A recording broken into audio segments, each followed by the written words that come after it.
Nouvelle Génération TV, vous informer, c'est notre passion.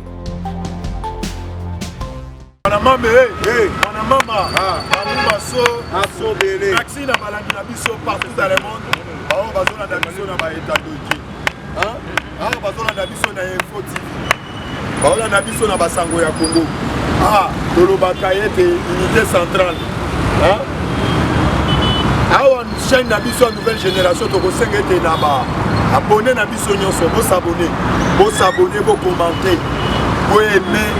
Les amis chaîne Nabiso Yabana Boka, n'a pas si partenaire Nabiso privilégié, les vieux des fois. N'a pas si on botte, ici Zali, et le moment que na on chaîne Nabiso, vous tombez dans la Nouvelle Génération. Tu peux si on a un partenaire Nabiso Nyonso, vous bazali na on chaîne Nabiso Nouvelle Génération, vous sanate ici. Awa dimanche, tu as une réunion à Kafu.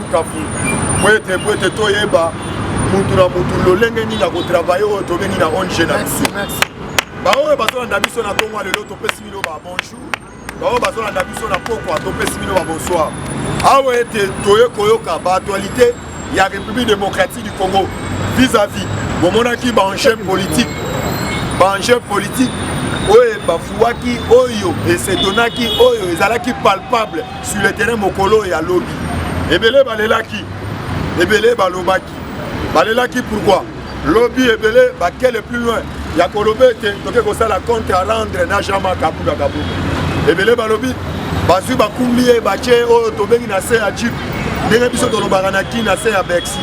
Mais lelo bokoyoka président akolobela.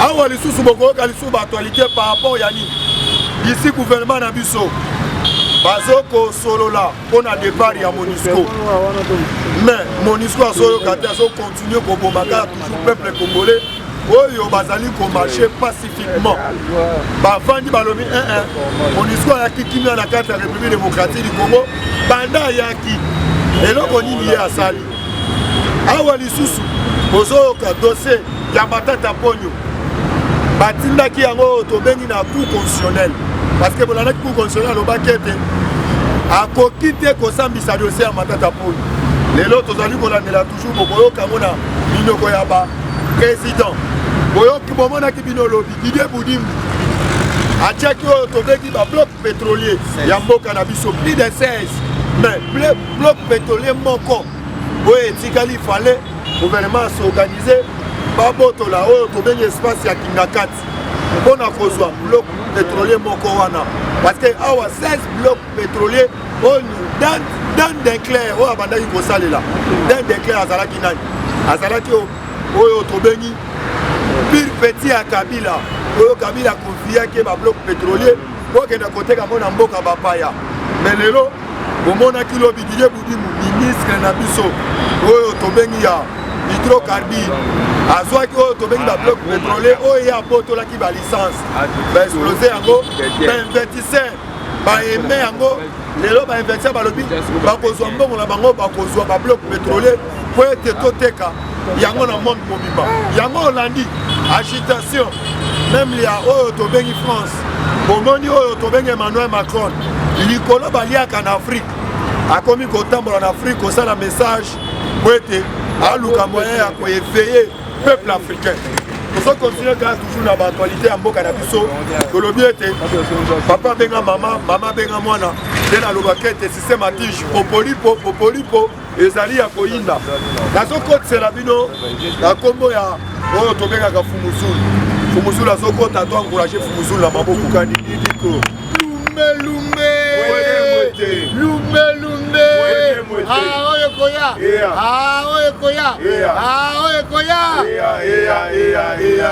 allez fatine-toi allez fatine-toi donnez les informations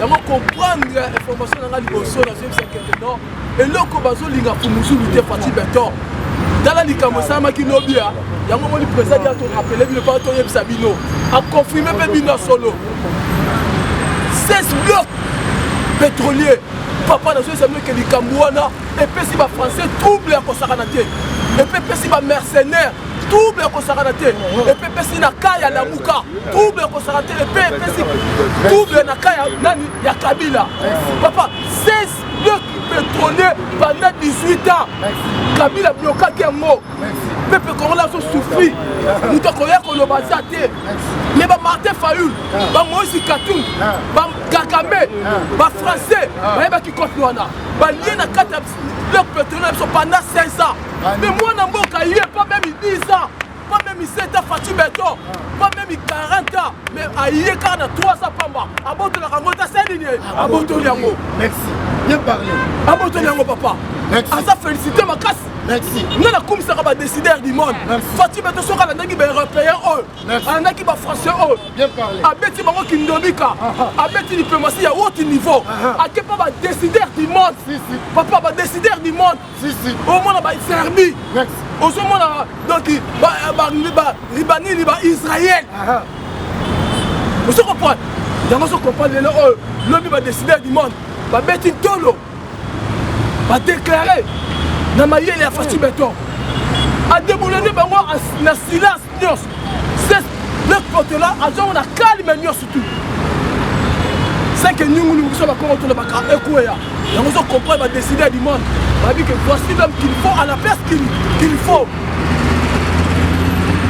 ayoso koloba o kabila zonga yobi kabila ndanga bomi tala santé bakongolais basala ngo eza basanté na biso te so comprendre zamba pesi biso kita na kata mboka na biso akita mpona bana mboka balia pendant 18 ans Mobutu aleki Kasavu balekaka après Mobutu Laurent Désiré Kabila ya tepi utolinga kobongisa mboka bien eza Kabila oyo mandefu kanambe basérie wana pendant 18 ans reine oyebi baor tozalaki nango oyebi badiamant tozalaki nango biloko na este tozalaki nango oyebi yango abomi biso makasi ya kosala te pendant 18 ans maintenant lelo biloko ekauki na kata basamba liso biloko ekauki na kata ese biloko mosusu omonana te neti badiamant ekomi mpasi baor ekomi mpasi me na ntango Kabila biloko oyo ezalaki ebele mboka ningo ozala baisine ebele mboka ningo ozala babiloko oyo tongo lelo ome tozosuye yango kitoko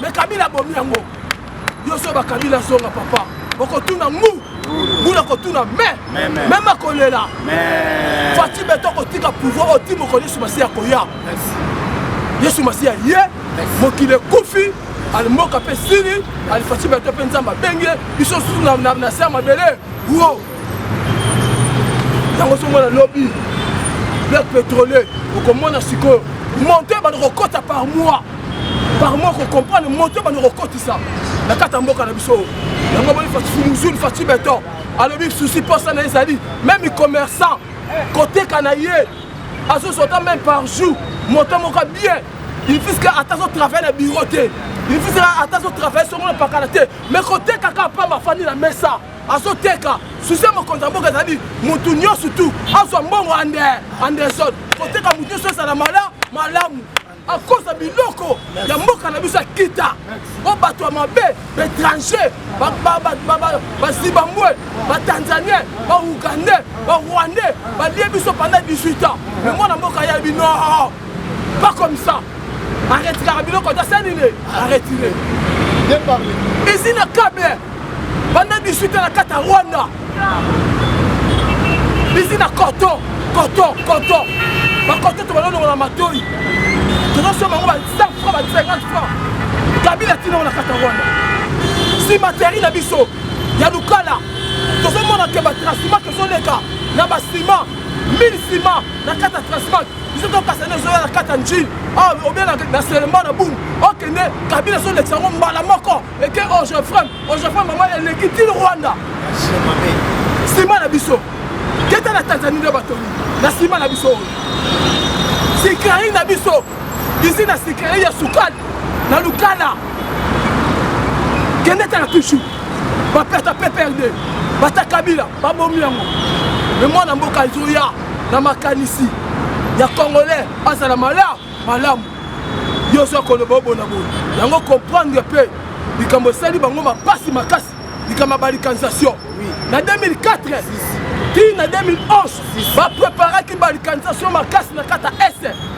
lelo ne oyo atake Faci Beto akoti na pouvoir mais ntango 2004 à 2011 balikanisation soki esalamaki emoza donki mabe ya makasi yango comprend papa Etienne Tshisekedi azalaki na poste ya kopesa candidature te na 2011 akotaki pourquoi parce que akomprendaki déjà na 2004 batekaki déjà moka Kabila ntango akoti na 2006 ezali déjà mission ya balikanisation na kata mesa batikilaki yango déjà na kata mesa faut pas Tshisekedi ntango atela bino fo na kota na 2011 nalongo na peuple kolo na bobangi napesa candidature parce que naloba peuple nalongo na bobangi na bétranger oyo bazosala na kata mboka na biso alobi Kabila nayebi nanga bien okozwa na yo nga nakozwa te parce que yo oza na poche ya baminele mais nakopesa candidature parce que nalongo na peuple congolais na bobangi epe nyonso peuple congolais azwa charge na makambo nyonso balikanisation yango zokopa leko lelo oyo Faci Beto ntango akoti na ese aye kobouleverse programme numéro 1 programme na bango ezalaki bétranger basala balikanisation tongo kabola ese na 3 parties baougandais bango ozwa kota bunganaga barwandais bango ozwa kote ya frontière ya biso ya uganda et 3e mois batanzanien bango ozwa bakota bakongo congo central Faci Beto ya bouleverse programme nyonso tu ya bango ozo comprendre lelo oyo mutu akoki kosimba mboka oyo bato bazo comprendre epe eloko oyo mutu nyonso azo comprendre kezaka Faci Beto yango tozoyesa bino ke non tozokende na remaniement nana bato aloba te tozokende na remaniement royaume kongo ya sika nde tozokɔta sikoyo nango okoyoba sikoyo no baministre oyo basalaki malamu na baministre oyo basalaki mabe oyo basalaki mabe bazali na kata vision chef de l'état tokobengana bango ande epe Faci Beto akobeta bango kindobika nde okoyeba nouveau congo yango ozo comprendre lobi lelo ke bate na conseil des ministres 8 points baretraité kanga na lelo konasoyebisa ya 8 points oyo baretraité déjà avancement na kata s récite na récite lelo na conseil des ministres okocomprendre likambo social likambo économie likambo salaire likambo santé pour tous et parce que tozokota na royaume congo ya sika biloko nyonso tu Faci Beto akosala lelo obie lobi obie na 8e mois ekesa biloko nyonso ya sika santé pour tous ya sika économie ya sika epe basalaire ya bato 18 ya Kabila fandi bapapa bagrève ba 21 mois non payé ba 19 ans non payé Faci Beto ya bouleverser baprogramme nyonso tu wana lelo bato bakomi kozwa salaire na bango ande yango tocomprendre nouveau congo to tozokota nango avec Faci Beto baministre na bamukumese na bagouverneur bango basalaki mabe te tokobenga na bango ande donc ocomprendre bana mboka nde bakosimba bainstitution na bango ya mboka bonanga na bino tokutani lo merci na balandi na biso bouti kolanda bino moko na kombo ya musulu toyebisaka bino ete il faut bosere mukaba na bino parce que lelo au conseil des ministres na kati ya mesa ya Faci Beto tozoloba remaniement à partir ya lundi tozobanda kosite baministre merci baoyo basali bien yo osali bien te bisika ozali yebela il fallait tike bonga kodise ya biso te kotia biso mininga te toyebi ebele bosali bien te kabonga nalobaka ministère ya transport ti lelo bana mboka bazofuta transport oyoki bareserver balobi de makolo moko alobi 150 wana eza 1500 bamosusu balobi 3000 francs bandeko baosonga na bapokwa na bandako baosala boye me ministre aki apesi mbela mpona makambo ya moto alobi moto fo bowelela bosomba casque bowelela bosomba plaque me bozobosana attribution ya chaque ministre boza kosunga mokonzi ya mboka te yango biso tozosenga na bino il fallait bodégager bolanda exemple ya Didier Budi oyo azwi babloc pétrolier atie yango plus de 16 balobi mosu ezali balobi même na ferme ya Kabila na Kashamata Kabila welisa kosomba oyo tobengi bafer place ba pétrole ezobima place oyo tobengi ba carburant ezobima po exploitaka yango po na intérêt ya ye moko mais awa tozosenga na gouvernement ndenge asorganize abotola oyo tobengi ba parc oyo ekosunga République démocratique du Congo azoza parole ntango molai te balobi te ezali ngonga nazokotisela bino oyo tobengi na kombo ya procureur napesi ye 20 minutes azokota to encourage procureur na maboko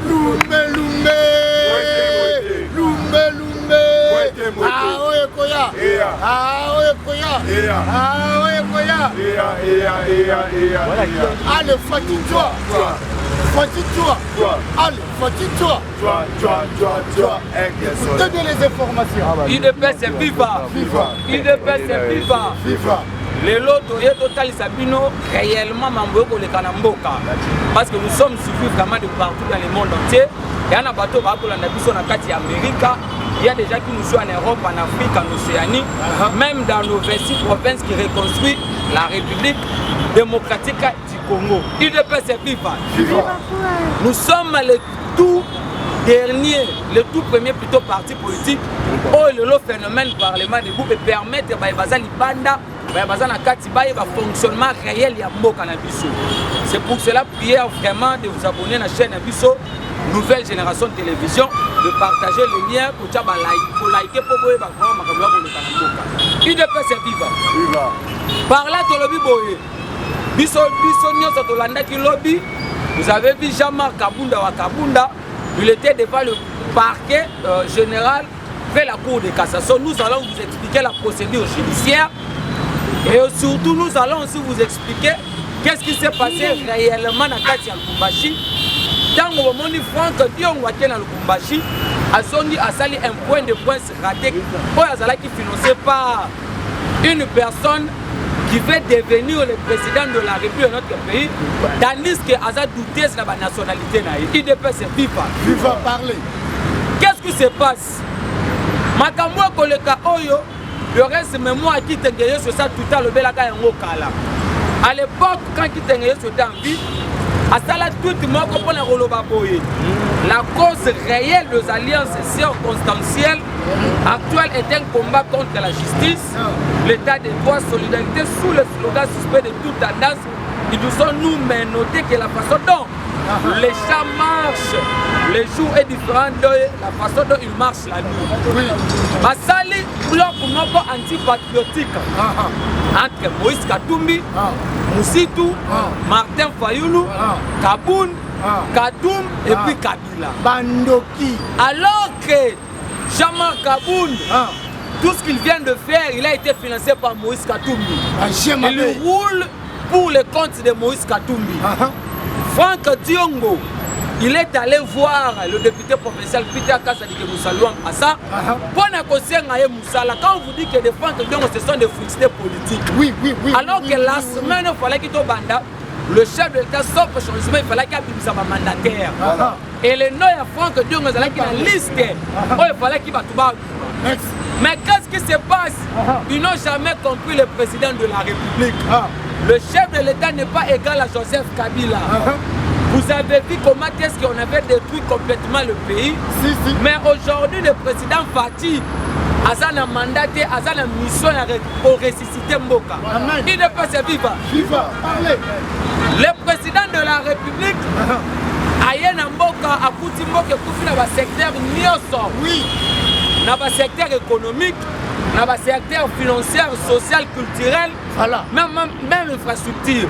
Mais dans c'est pour la première fois depuis que le Congo est Congo, depuis la colonisation, depuis ma président Ebanda, au monde a augmenté la réserve de chance de la banque. Comme il y a 4 milliards ou 5 millions de dollars. Écoutez bien les informations. Mais qu'est-ce qui se passe? C'est comme si les gens ne comprennent pas. Dans on va augmenter la réserve de chance, et il dit que le président a vu un enveloppe non.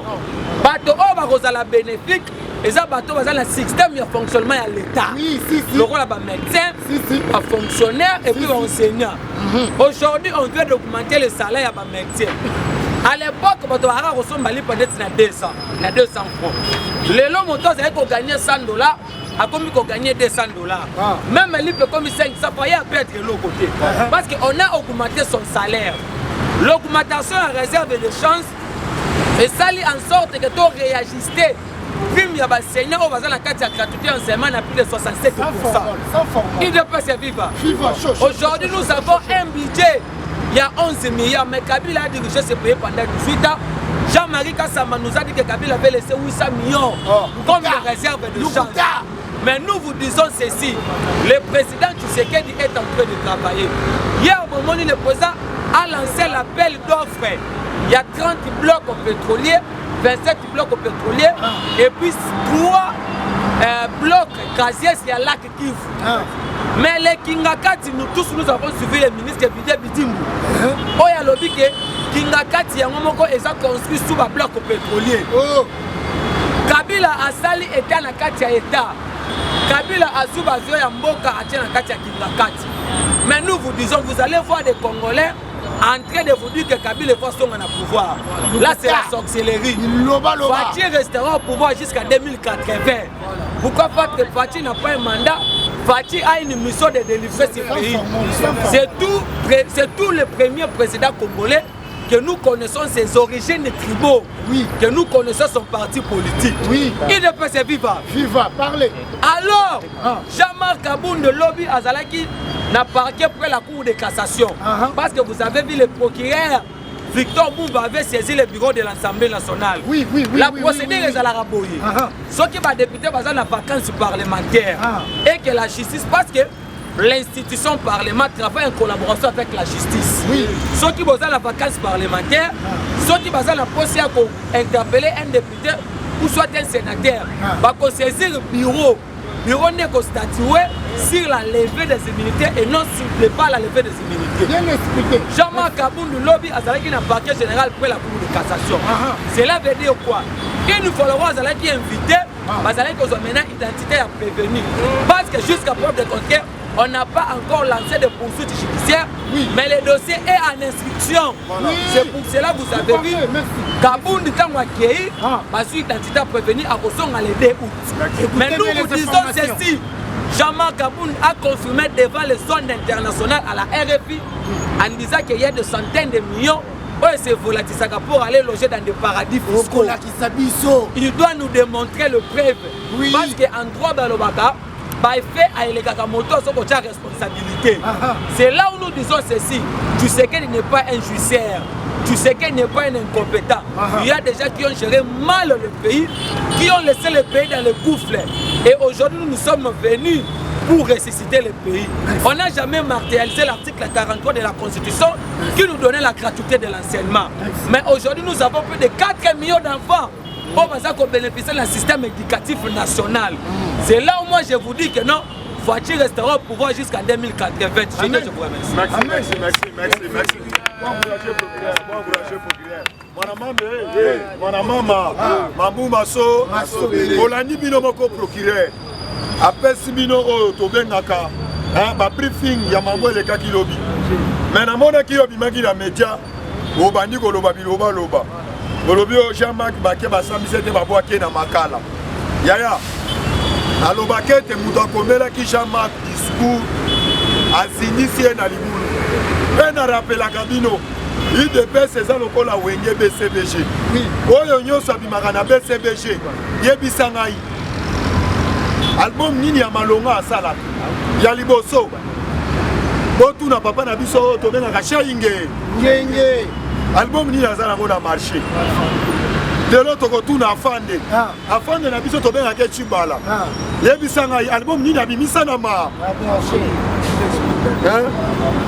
lelo na tuna bino mubake lelo album nini abimisa na marché na ko tuna bino zongi mwasi malisusu lelo mafumu kaka biso IDPS loke to kunye masala biso mabe keba na IDPS babetaka tolo te lelo biso toyeba Jean-Marc Félix Antoine Tshilombo Tshisekedi mutu ayaki na ye koprésente devant papa c'est respecté oyebe te kibonga yo yonaki lokutu ezalaka bien te parce que ebele babeta tolo na mokili oyo lelo bakoma oyo tobengaka bato bakomi kopesa bato baleson awa biso tokozwa parole ntango molai te okoyebisa bino bozalaka toujours mobilisé parce que la détermination na bino peuple congolais boyoki départ à MONUSCO gouvernement a déterminé babandi ba séance du travail pona kokenda MONUSCO mais yoka parole oyo tobengi apporter parole ya MONUSCO azokele plus à kolobete selon préparation na biso nde tozokende badate na biso nano ekoki te tomoni renfort ya MONUSCO akitisi bibundeli na susu na Goma mais MONUSCO oyo na tribu ya Nations Unies abeti c'est dans lobby toza na minduki te ya komunisa nango ba groupe rebelle Olivada sokota bon encourager Olivada na maboko bon encourager Olivada lume ah oyo koya allez fatidwa allez fatidwa écoutez bien les informations. Merci. Bande qu'on a dit Sognos, nous allons qu'on a dit Sognos, confiance. Osunga base ozali base ya makasi. Iska ozali osunga base oyo et avancer et nous allons continuer pour récolter ba fonds. Pour un soutien ya nos FARDC. Ozali na $20, $50, $100, $1. Nyonso ozali na yango. Meka kosonge pour na nos FARDC. Oyo bazobunda kumoyi. Merci plein à FARDC parce que lobby va récupérer 20 bastions le 6. 20 bastions qui occupés par les rebelles au déco na ADF Nalou. Merci à FARDC parce que vous salam malam. Alors, et là, banani bazo composer Nations Unies. Parce que bato ebele baza na kati ya koloba ke Nations Unies. Mais Nations Unies wana ezali composé na banani.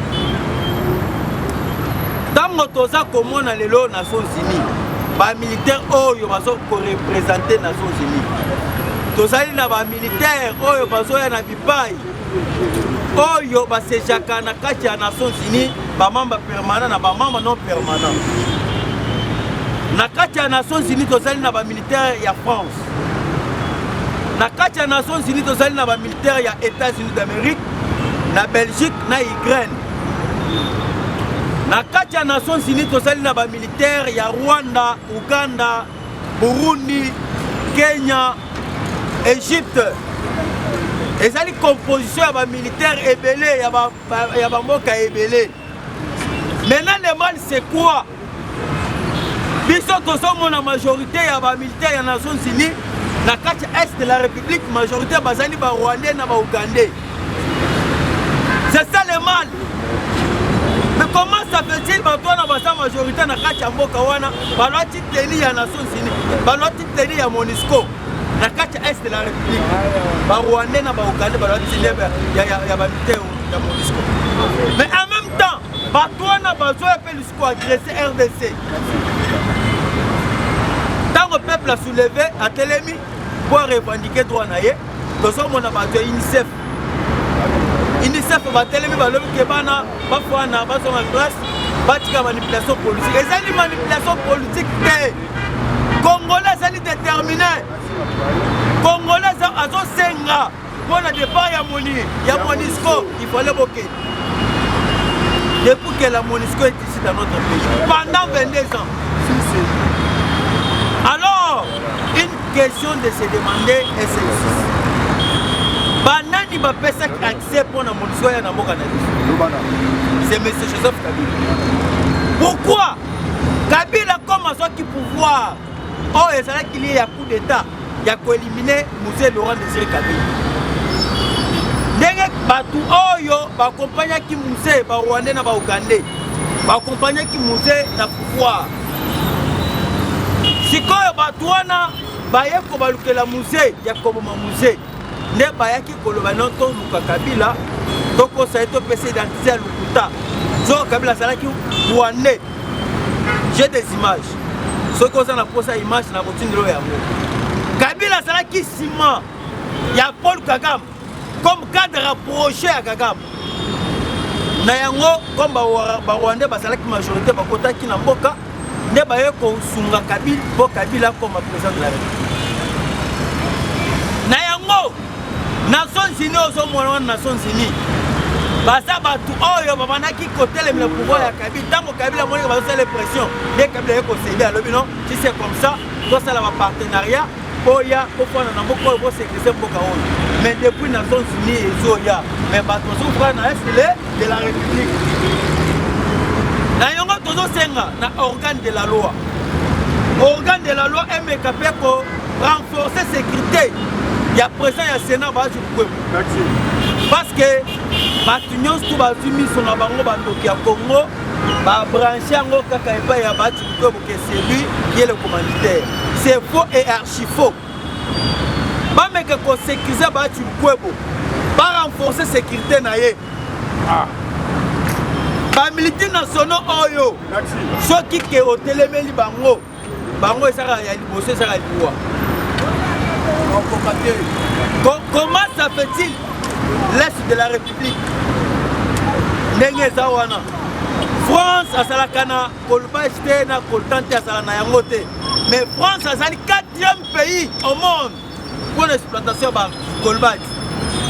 Nous sommes dans la Est de la République. Comment ça fait-il? Tozo mwana bamboka musia ba chinois basalaka na minerai te. Mais bazo sala ba Android, basala ba téléphone, matière réseau utawa na kati Est de la République. Bazo sala ba batterie. Pourquoi bazo profiter na insécurité qui sont liées à l'Est de la République? Mais Fouati a sali déterminé. Aïe, ami petit tolo lobby et matin qui t'a fallu na si c'est comme Est de la République. Voilà ce que bazo télémé la Fouati. Bato telemela Fouati. Et yango na zoe bisabino bande konangai. Fouati azali kaka pona RDCT. Mais Fouati azali pona Afrique mobimba. Ce qui est là kaka RDC s'est développé automatiquement Afrique PC et s'est développé. Donc sa confiance na papa oyo ya biso toponi Félix Antoine Tshisekedi oyo mwana na biso toponi donc sa confiance. Avec Fouati Béton, espoir ezali ya munene na mboka oyo. Bino nyonso tozo palper avec les doigts. Ozo palper avec les doigts. Lobby azalaki na kati ya ba échange na ba partenaire na ba oyo baye ba proposer mbongo oyo baza na kati ya ko disponibiliser pour basoma ba pétrole ba bloc ya pétrole. Baso pe na gaz oyo ezalaka na mboka na biso. Tandis que dans 18 ans bazo exploiter ba gaz na Sud Kivu. Bazo exploiter yango na kombo ya ba partenaire ya soi-disant un individu. Ba bloc pétrolier nyonso tout ezalaki occupé kaka na bato oyo bazalaki ba partenaire ya ba individu, non pas ba partenaire ya gouvernement congolais. Tala Kabila makambo asali. Kabila comme ayebi ke ba pétrole ezalaka ebele na mboka oyo ake plus loin ya kokende na bandundu kokoma na bandundu kosala sikoyo kinga kati 3 na bandu parce que na bandu wana pétrole pe ezali kuna ebele ake asali kinga kati 3 na bandu esika akendaki dernièrement na bato ya moto esika akendaki kosala zoko kuna pétrole pe eza na kati. Kabila longo kuna ayawa na Kinshasa amoni ke na montagne ya Mangenge ngomba nyonso ya Mangenge wana pétrole na pétrole ake kuna installé pe kinga kati na ye po bana ko exploiter pétrole nyonso tout. Tala le décret motema mabe. Tala le décret motema mabe. Mais imagine toi Kabila fait 17 ans dans ces pays. Sur 30 blocs pétroliers nyonso wana akena kopesa batu na ye bazo exploiter. Combien que Kabila a gagné dans ces pays? Mais tu sais que dans 3 ans seulement Aziba bloc pétrolier wana tiango en vente. Dans ma tiango en vente, c'est plus ou moins 2000 milliards de dollars américains dans 3 ans seulement. Mais ça la calcule dans 18 ans Kabila a gagné combien? Congolais c'est au Conda Congolais ça kufa na nzala. Ozweli biso soi-disant partenaire soi-disant bato ba kosala ba société mine na mboka oyo. Ozweli biso bato ya blancherie Ben Victoire. Mutu ya Ben Victoire nzoka ye pe azali cité ya makambo oyo etali insécurité na kati est de la République. Tala na nous degré motema mabe. Peuple congolais ndenge aza wana alali te afongola miso. Peuple afongole miso 2020 nde tokutuna nanga biso na bino. Na yango bazosala kabale na bango essaye bali. Kabale na bango eza kebali te fatia son majorité na 2023. Voilà. Mais un matin qui de 2023 fatia son majorité. Bango na bakabou baza na je bote fatia son majorité na 2023. Mais tokolanda bango na mabanga. Tozota le peuple azotala bino. Peuple azotala bino. Comment ça fait-il? Likambu ya kabunde komi bato ya lamuka na bato FCC balwati yango na nzoto komi ya bango. C'est-à-dire babana ko repéreka. Tala Mike Mukeba Indoki. Président Olivier, même biso to le plus loin, il y a comme sa nouvelle génération plateforme politique. Toko sala yango pour être topé sa Fatima majorité. Merci président.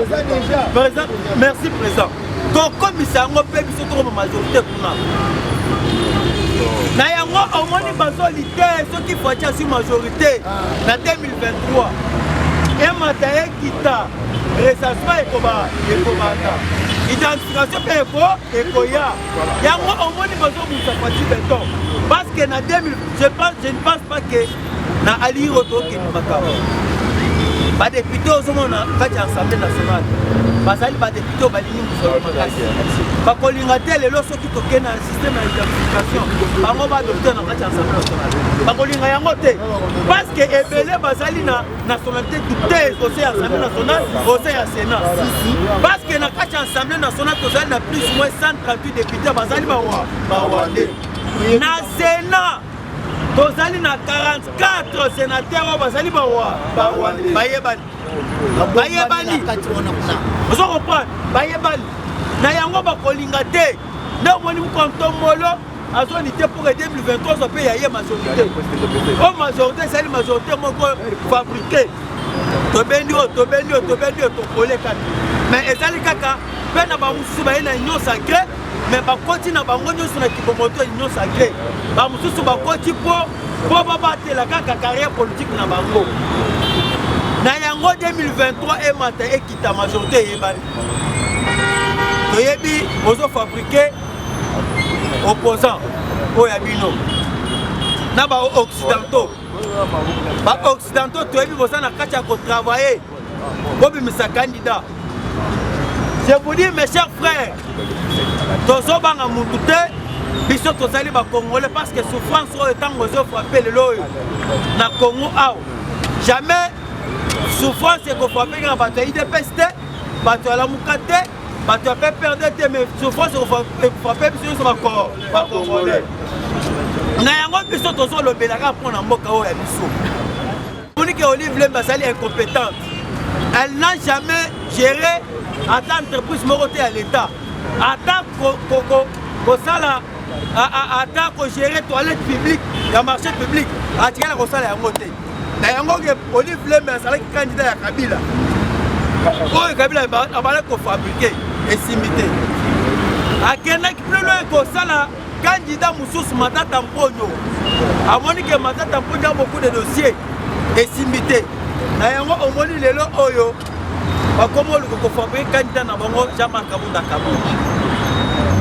Kabunda bima na yo na ndenge na yo oyo yibaki keno ofanda na kimia oboyi kokende kofanda na kimia mais okomoye na babilobela ya kobana kokota na vie ya bato sala politique c'est bien toboyi te osala politique mais kofinga nde ekomi infraction yo oke kokota na vie privée ya muntu vie privée ya nani ya président de la République garant de la nation celui qui représente le peuple congolais yo ozokende kokota na vie na ye azakebisa lobi Kabunda ntango bakomo tuna mikuna kala mongo fiengoba nazoya biso kabunda komo alenga boye fièvre mpe ebandi mbala moko kabunda si panique émotion ebandi kabunda se perdre devant juge juge ayebisi ye papa na tuni yo awa kombo na yo nani ya mama na yo nani ya tata na yo obotami wapi nde kuna kabunda apesi kombo ya kabunda te apesi tanti ya kabundi wakabundi bino bosakana na justice bosakana et en plus kabunda bayebisi ye pese biso bapreuve oyo elakisi ke bambongo banaki kokomisa nde audience ekendaki mpona prouvi ke mbongo ekendaki barejete audience ekozala mpe mardi oyo ezoya na mardi ezoya kabunda koya mais je ne pense pas ke akozonga soki azali na baelema nyonso te yebake kabunda kozonga te parce que kabunda azali eza bukangami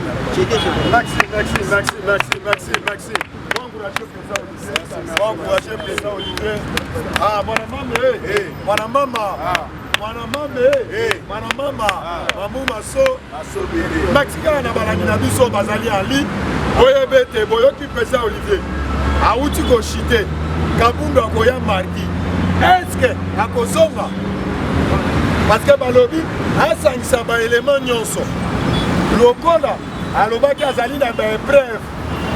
Oyo amonaka jet privé ya chef de l'État ebimaka na mosolo alobaki oyo tobengene un individu te atakaki mbala moko chef de l'État il faut alakisa baepreuve nyonso nalobaki ete bilobaloba ebetisa masoko filme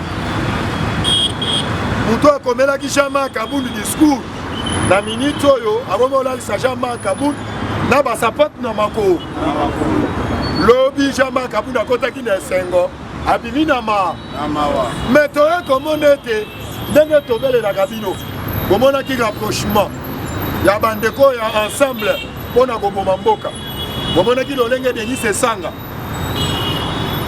aza na Angleterre toye komona Marc Mukebai après kobima Jean-Marc Kabund na cour de cassation aye wana kosalue Jean-Marc Kabund akomi obenga ye président kobenga ya kochola parce que nakoyebisa yo Jean-Marc Kabund tala ebele ya bato okotaki na bango nakobima na yo ozalaki na combien de père bisika ozali yebela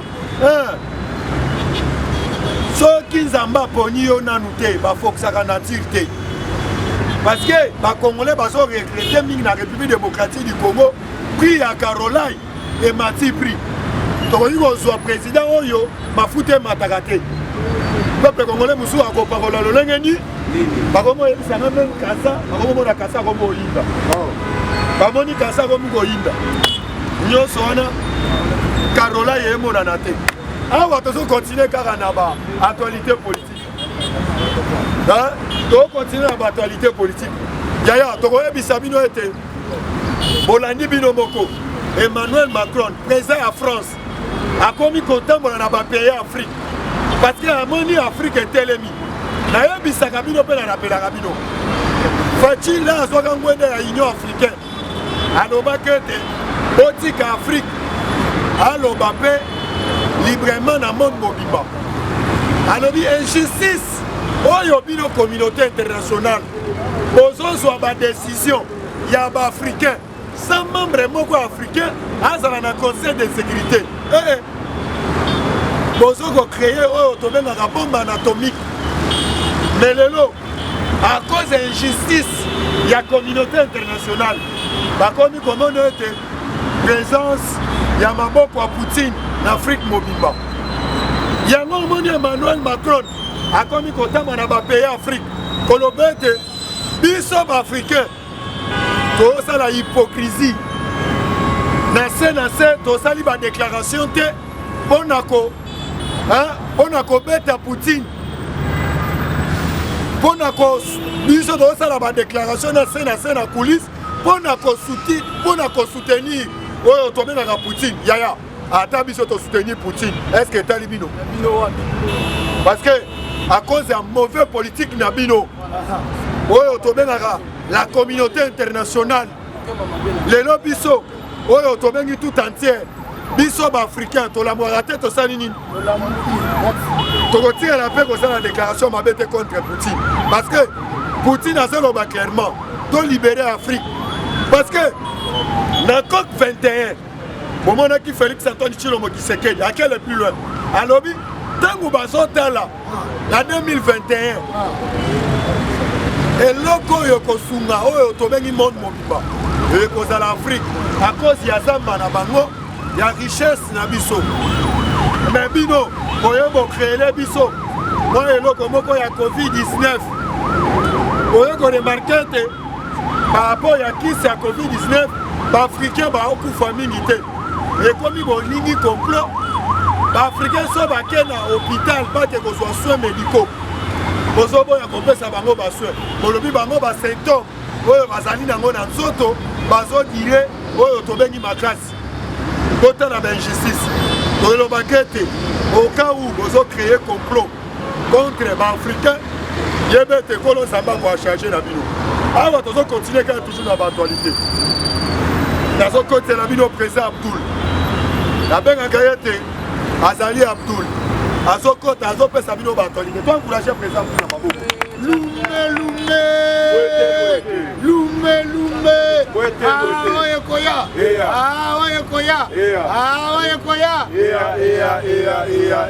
Allez, fatine-toi. Fatine-toi. Allez, fatine-toi. Très bien les informations. Chaud. Mwana mama, Fatibé. Merci beaucoup na balandi na biso partout dans le monde. Na pesi bino mbote bisika nyonso bozali na sengi na kolo nzambe a continuer toujours kokoba kobatela bino. Amen. Sans oublier nos FARDC et le commandant suprême Félix Antoine Tshisekedi Tshilombo. Totiki bango pe na maboko ya nzambe, to sengi na tous les Congolais, initiative na biso tozali kosala pona ko soutenir nos FARDC, pona ko soutenir notre président Félix Antoine Tshisekedi Tshilombo. Biso to tia juste $1. Bande kona biso ba diaspora moyen to ebisa bino montant ezate mais botia o bomoni bokoki na yango pona bolingo ya mboka ba ministre na biso ba député ba mandataire bino pe bo contribuer na o bozali na yango po tokoka kopesa na FARDC na biso na nzela ya commandant suprême Félix Antoine Tshisekedi Tshilombo ba o bakozala na posa ya kotinda mbongo numéro nanga plus 243 89 60 77 556 89 60 77 556. Merci beaucoup. Remaniement Ezakoya. Ba ministre incompétent, ba comme il connaît l'Ander. Avec Pachi Béton, ceux qui ont ministre, vous avez la bonne obédience à Moutouma Koboé. Vous avez la bonne intérêt à famille nayo, non bon intérêt à peuple au côté de Liban. Vous avez la posa, Moukwanto Molo Pachi Béton. Achela biso bato bazana compétence makasi neti Jean-Marie Lukula ba ministre tozana bango baposa bango ewana Jean-Marie Lukula aza makasi na terrain donc senga na remaniement na prochain gouvernement ezoya na ba ministre makasi Jean-Marie Lukula sazala naka azala wana tozotanga 11 ministres oyo na gouvernement ya Sama Lukonde o bazali a féliciter basali musala kito ya liboso tokobanda na premier de la classe ministre ya finance Nicolas Kaza Nicolas Kaza di maboko ya mibale deuxième de la classe ministre ya hydrocarbures Didier Budi obetela Didier Budi maboko ministre de l'enseignement primaire et secondaire na kombo ya Tony Mwaba obetela pe Tony Mwaba maboko ministre ya ici na kombo ya Moindo Nzangi ba ministre bazosala musala selon vision ya chef de l'État sans oublier ministre près de la présidence de la République na kombo ya Mama Nana Manani bobete pe Mama Nana maboko ministre ya mine na kombo ya Mama Antoinette Samba ba ministre bazosala malamu esengeli totanga bango na yepe ministre ya portefeuille ye tozotanga ye parce que na mikolo ya komi kosala malamu pe asalisaki mes na nani Adel Kainda asalisaki mes na stade de martyr mpona kosoutenir FARDC, mpona kosoutenir mboka, mpona kosoutenir Félix Antoine Tshisekedi Tshilombo. Na kombo ya mama Adèle Kayi, ministre de la portefeuille. Adèle Kayi, ministre de la santé, Yepa Lobby, pour accompagner vision et chef de l'État, Azali Kobunda, 9 zones déjà et commis déjà opérationnelles pour la gratuité et accouchement à Bassi Yazé. Alors, ministre Nabiso Jean-Jacques Mouyembe Tobetele Maboko. Il y a santé. Sans oublier, ministre de l'Environnement, Maman F. Bazaï Babizou. Ministre des Affaires étrangères, na kombo ya Christophe Lutundu. Il n'y a pas ça la Moussala Kito. Robert de la paix, Christophe Lutundu la Maboko. Tozos chité na 11e. Ba oto tangi bangote. Donc vérifier ceux qui vous attendent à minimum yelo kamala mbosali. Voilà. Bona ko chité ministre de la Défense na kombo ya Gilbert Kaba. Robert de la papa na biso Gilbert Kaba na Maboko. Merci beaucoup. Moi je comprends que Franck Diongo a commis un problème mental. Ndenge basala kana mwana semi batinda ka ba traiter mutu.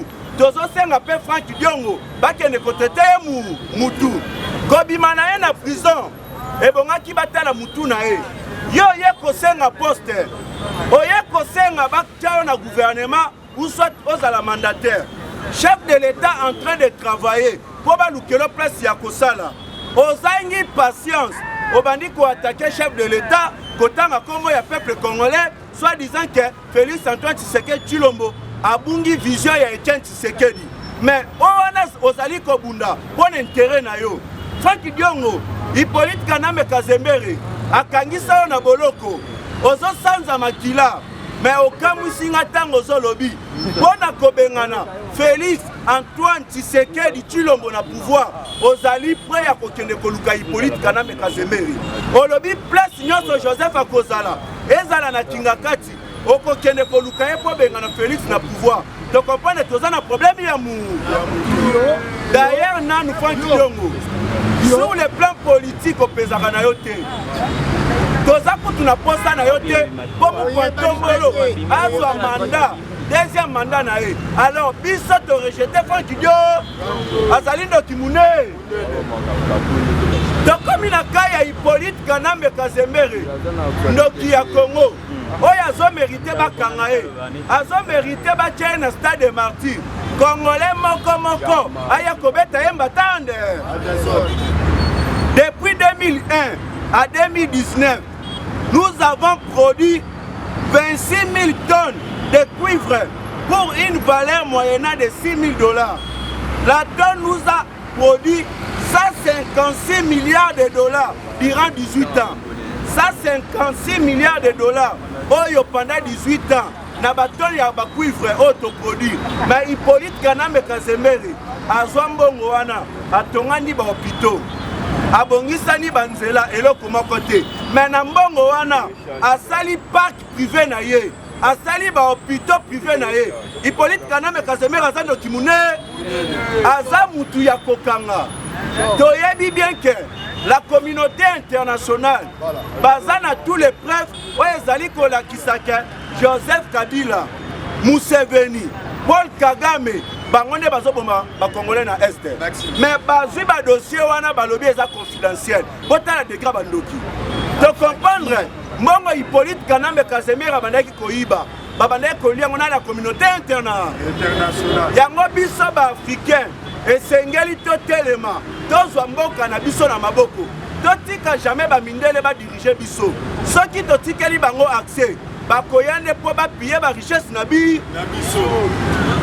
Bolandaki opposant ya Carolat Jama Kabou.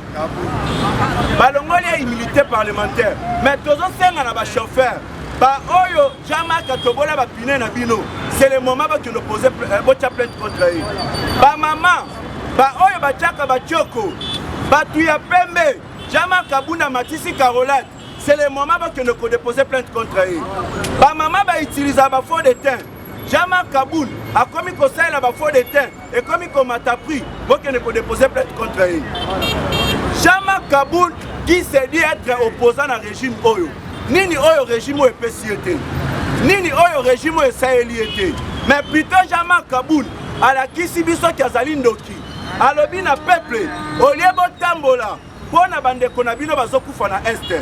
Olie botambola, bona ba richesse bazoyiba na este. Mais botambola, bobenga na Félix Antoine Tshisekedi Tshilombo. Oya zotia peuple congolais avant tout. Botala Zalindo Kimune ba auditionné pendant 5 heures du temps. Yango tozolo ba état de droit, les libertinage té. Tango zolo beloko, yebeloko ni zolo ba.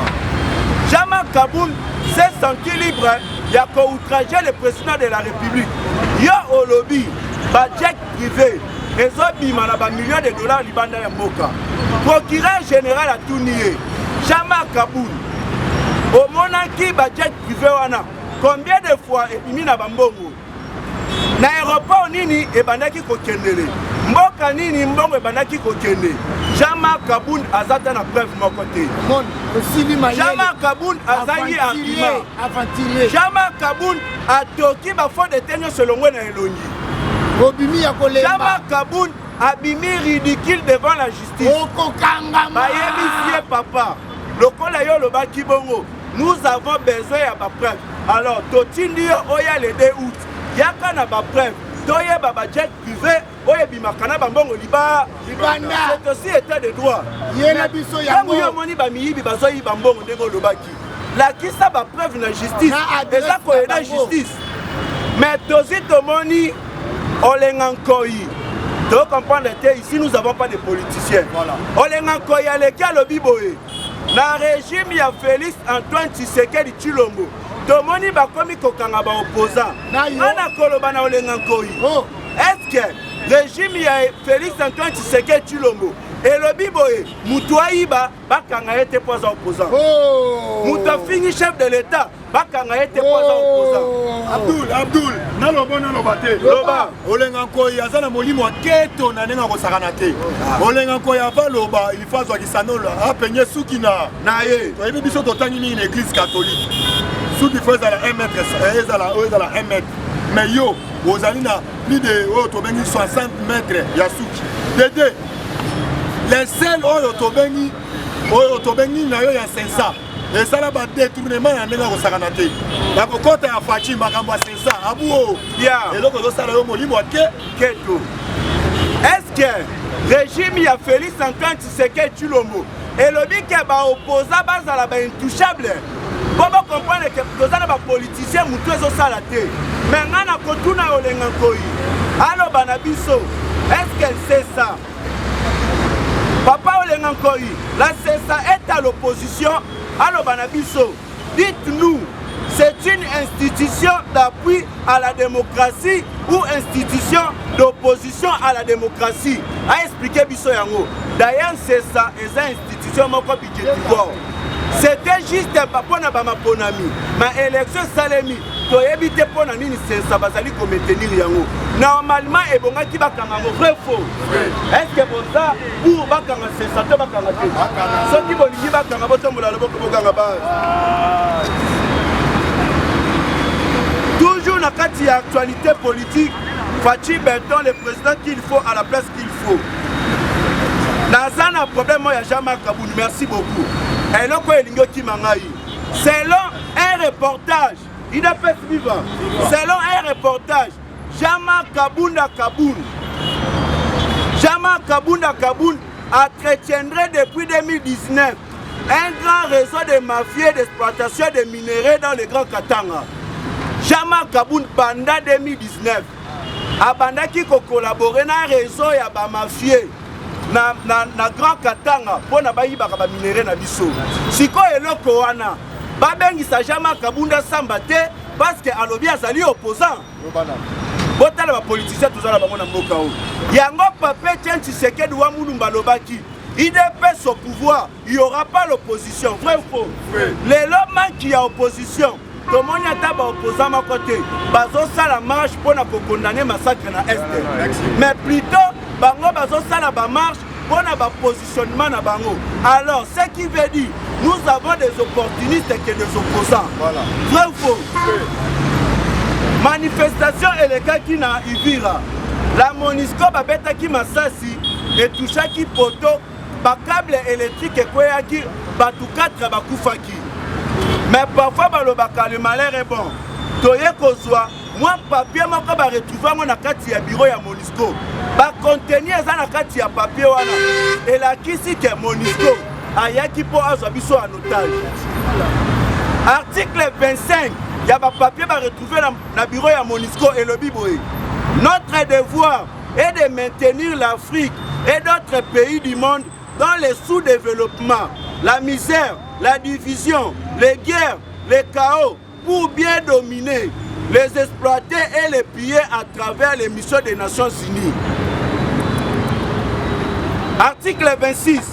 Notre règle d'or est la liquidation physique des leaders et des dirigeants nationalistes du tiers-monde. Waneza 26 c'est lobby.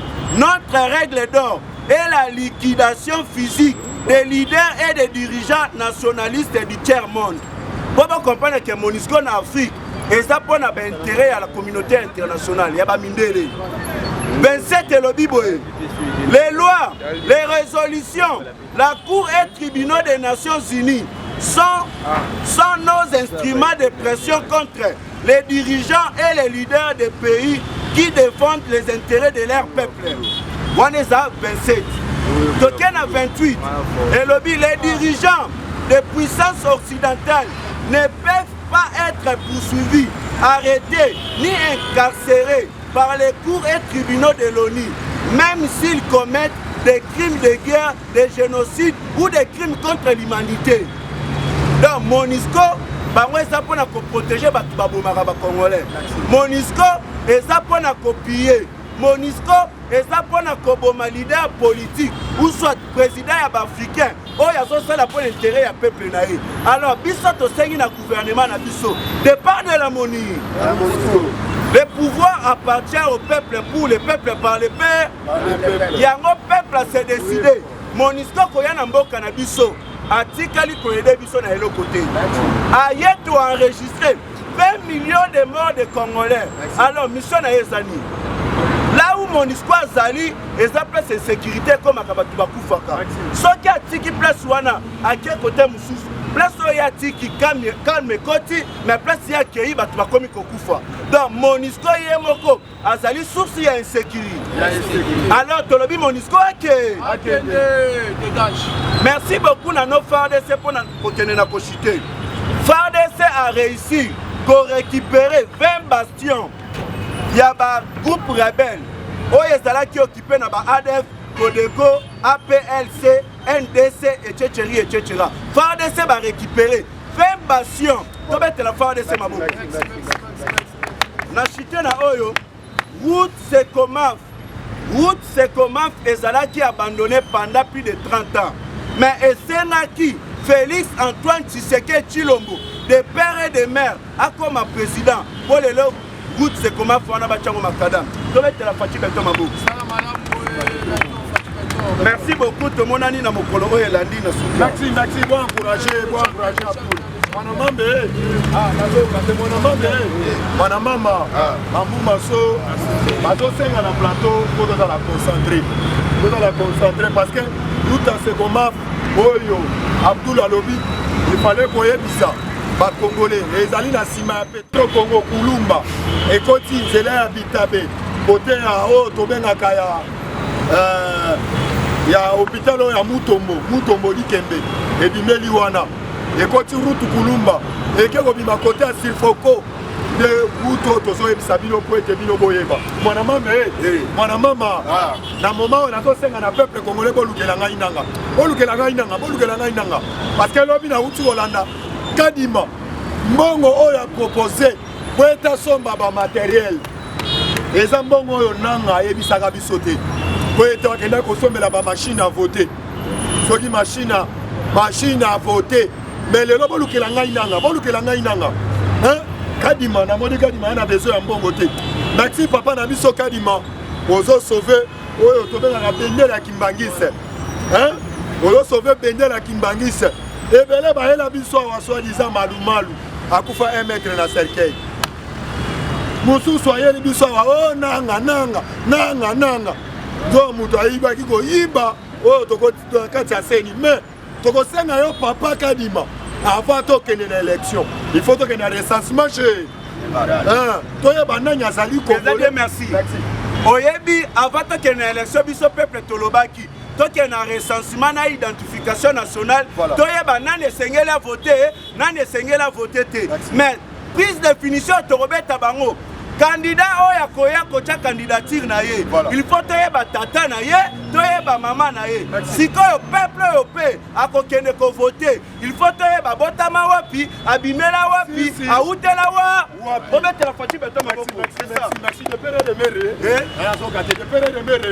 de pere de mera Fachi Beton awa nazo kosela bino Messi de ville de pêche na benga kaye Messi abetaka numéro 10 azokota pour encourager Messi na maboko to encourager Messi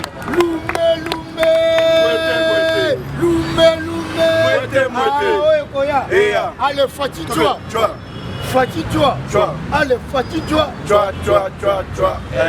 donnez les informations wana mama Bambou Maso merci na unabino nyonso côté bozali kolanda biso na nouvelle génération oyo tobengaka café ya ntongo tokutanaka po topesa bino information oyo ezolenga na kati ya mboka na biso boye te nayebisi bino Bambou Maso lobi esalaki nga bien c'est la toute première fois namoni Fachi bien déterminé le président de la République lobi atelemi azwi maloba Fachi alobi plus question ya population alobaka ke Congo na biso eza na richesse mazo bénéficier na ngote cette fois-ci congolais il faut bénéficier na richesse na ye totie 27 blocs pétroliers na vente pe ayebisi Didier Boudimbu na litoi bandana na bloc pétrole oyo ya kinga kati to bandana na oyo wana mpona yebisi yo ke bato wana ti basalaki paki wana bayebai deja ke na se ya paki biloko ya kitoko ezali nalobaki politiki ya bakabili ezalaki koboma nyonso ya mboka kosala ya bango ya privé sep oyo eza société oyo esimbaki makambo ya pétrole ya transport ya pétrole balingaki baboma yango basali LP bato banda ekomi tuna ndenge nini sepi pétrole nango eutaka na mwanda eyaka na bapipeline mais oyo ya LP wana eya kabila oyo ezalaka na nsele pétrole kote eutana eyebanaka te tioka babenda yango kaka na kinga kati lupangu tu oyo leta adekouvraka pétrole na se abotolaka yango tomona yango na masina na lupangu ya Chimilei ya ekutu bapipeline elekaki na se me babotola lupangu nyonso me wana eza pipeline te eza babloc pétrolier kinga kati baobotola yango tobaki chaque chose à son temps biloko nyonso ezosalama oyo ezofongola biso misu malembe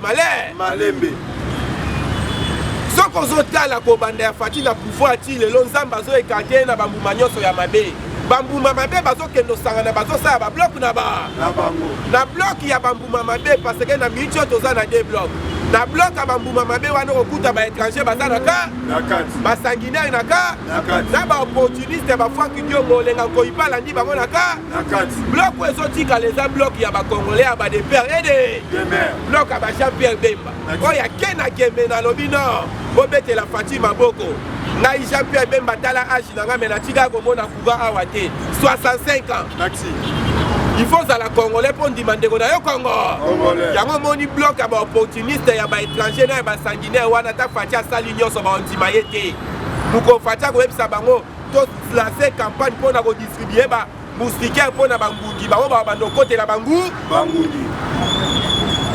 nde Fachi akosala nyonso bakondima te mukolo Fachi akosala nyonso bango baloba tosala marche tosenga atiela biso République démocratique du Congo nyonso bato mpona mbula wana bloc wana ya baopportuniste bandimaka te mais biso tokolanda bango te tozotravaille oyo eza régime moko ya correction tozokorrige babuzo bana bango nyonso ya kala tofanda awa na mboka oyo 2015 Kabila ke na maluku atie Pierre bazotonga marché spécial ya maluku est-ce que salama tofanda na mboka oyo Kabila se déplaça à la gare centrale à inaugurer la biso TGV train à grande vitesse au monango ata fare yawa mais oyo tomoni métro kini babiloko yeto yete pareil des jeux oyo tomoni ke espoir fatia kosangisa Congo na chemin de fer et kozala vite azobeta na Goma ozwi awa train na Goma match esilo sombi paipa oliango manyema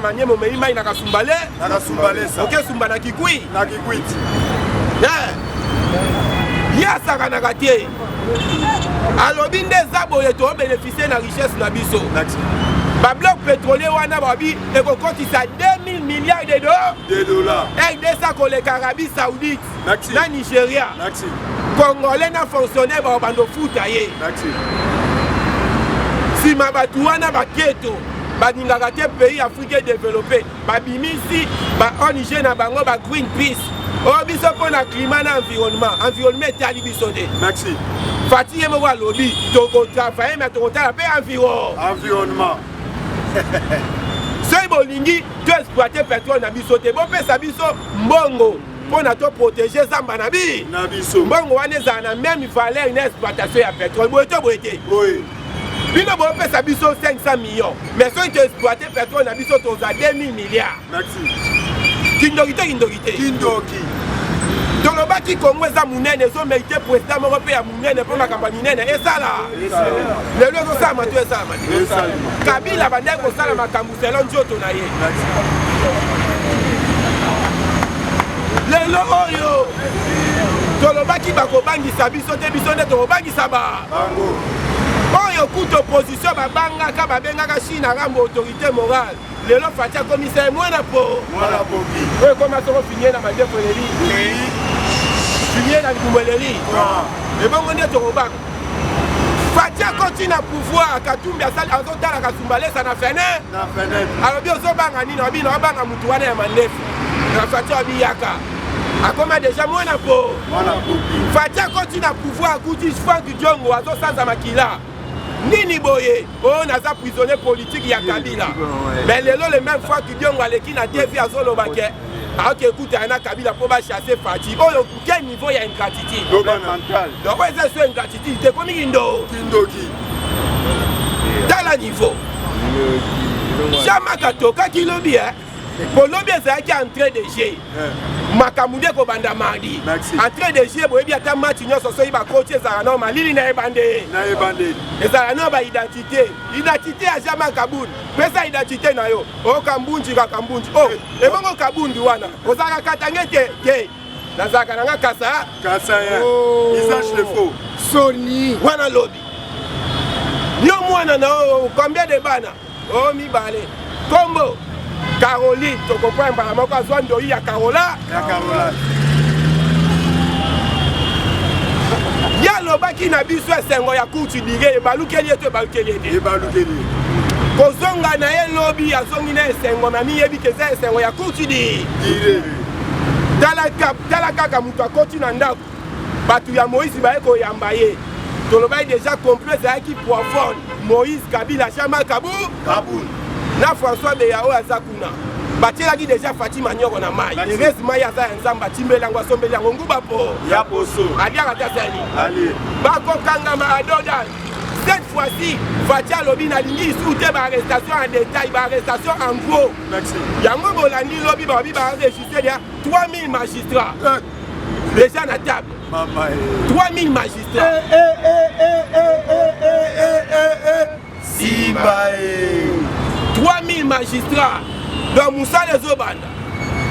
Qu'est-ce que les magistrats il faut ça analyser la tango donc on a Kisula quoi ça na matei oh babenga kaya Lelisa Vital Kamere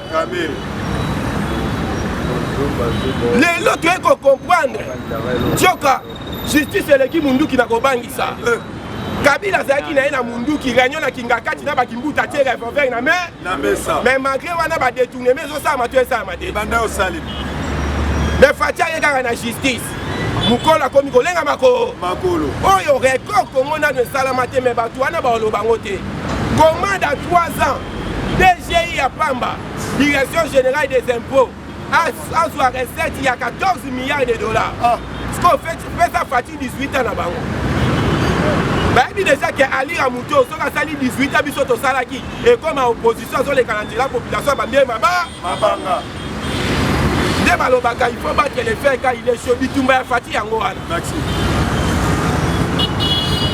développement ya Congo ezoboma baopposant ezoboma na bapays voisins bauganda na bana wana na barwanda mitema evimbaka te toyebisi bango avant coup fati akolongwaka te po fati ana prise moko abetakala te awa opposition wana adversaire na bango ezali sous pouvoir en place te comme peuple congolais otongaka chef de l'état wa babeti oliba congolais il faut tofongola miso étranger ayaka toujours kokabola ya toujours kobebisa bato wana baolinga te tobénéficie na bozwi ya mboka na biso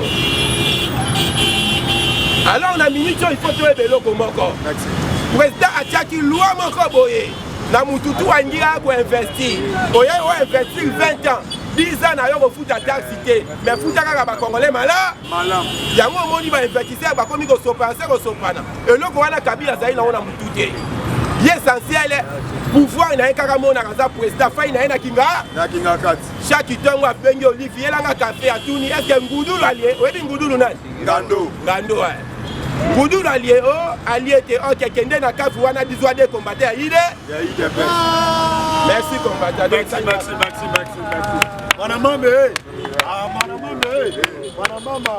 tolobake te bayinya faci Zamba melisa bango tombe bana na ya côté lema awa tozo continuer ka toujours boyebete alobi atikali ka eloko moko ona FARDC na biso tokosenga bandeko bozona na biso na baetando ike contribution na bino ya FARDC ezali na papa na biso Pedro oyo atindi contribution na ye ya $25 donc tozolobawa encourager papa Pedro na maboko papa Pedro Georges encourager na maboko parce que atali alobi ete batinda contribution na ngai ya FARDC na kati ya France topesi yo longonya tozozela oyo tobengaka madova na Suisse dejo kitol na Paris alobi ye pa otinda merci awa tozopesa Abdul azopesa mwa oyo tobengaka mwama ya pembe mpona FARDC merci azokota. Le président Félix Antoine Tshisekedi Tshilombo a coûté armée na biso sur le classement militaire ezalaki na se. Lokola ye moko azar le commandant suprême de l'armée et de la police nationale. Alobi non, il faut na tombo la FARDC oyo. Selon le classement global 5 groupe 2022, la RDC est la première puissance militaire de la zone centre et est de l'Afrique. Dans un classement de 36 puissances militaires africaines, l'Égypte occupe la première place. Nos FARDC se positionnent à la 11e place. Sous Félix Antoine Tshisekedi Tshilombo. Merci beaucoup. Maxi. Boyoki bino moko, eza biso moko te. Eza biso te, tolobo tolobate. Loba. Yo kabundo telemi olobi ete bozoti na FARDC na front. Ça va de formation militaire pour tout nayo. Baoyo babomaki Sultan Makenga. Délégation bautaki Gabon. Bautaki wapi? Ngulu. Okotuna ngulu. Mais yebisa biso okotuna ngulu nini? Ngulu APD. Est-ce kazalaka? Te. Awa na minute oyo tozo yebisa bino bo sere mikaba. Bo sere mikaba parce que boyo komona ete ozalaki basuni ya peuple congolais. Tsoka bokomaki komela ba bombe. On a la bakuyu, on a la face du monde, le Congo bolinga Congo, on a besoin devant les Congolais, na mitema mabe, mitema lukundu. Comment c'est la mise en élection? Merci. Nicolas prend l'élection par lobby, avant ça la campagne. Pour la biso poloté. Merci. Pour la biso liberté. Merci. Convaincre biso na discours na yo. Merci. Pour être peuple congolais a voté. Yo. Merci papa Mbosso Moudiakwanga. Merci de père et de mère. Bolobi awe ça a théâtre traité. Awe biso pe la nouvelle génération.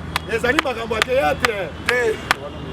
Mbosso wana il faut bato ko négliger te. Merci. Papa Mbosso wana baza ba vrai congolais de père et de mère. D'ailleurs yemo ka mi beta ntolo bi ngai na za muyaka ya 100% ndenge mbona o wana te akosa nationalité. Ba Mbosso aza capable ya ko réciter ta le kobo ele na kiyaka. Le bongo wana. Oh, yaya boyoki bino moko mais botala na kenge batikela kozala na oyo tobengi courant te babande kopela na câble oyo tobenga na monteur batie carburant monteur epeli mais lelo tooloba na kenge lotirique awa tokomi kochite tokomi okenda suka topesi bandeko bazolanda biso partout dans le monde esengeli ete bobosana te opération na biso $1 mpona FARDC biso na Kinshasa mais yo ozali libanda omibetaka tolo olobi ozali congolais soutenir oyo tobengi FARDC parce que tokende kotikela papa Gilbert Kabanda yango tokoyebisa balandi na biso nyonso oyo balandaka biso na ligne nabosani te Patrick Lola mama Derte Kanshinga nabosani te ya Roger Luma molobeli ya Fachi commandant Patrick Boulabula Roger le combattant Telema signalé mpe bato alwalaba tozoyebisa bino toali na dossier ya mama Fifi Masuka soki oboyi à partir ya lundi tokobeta bino bamisili non conventionné. Merci pour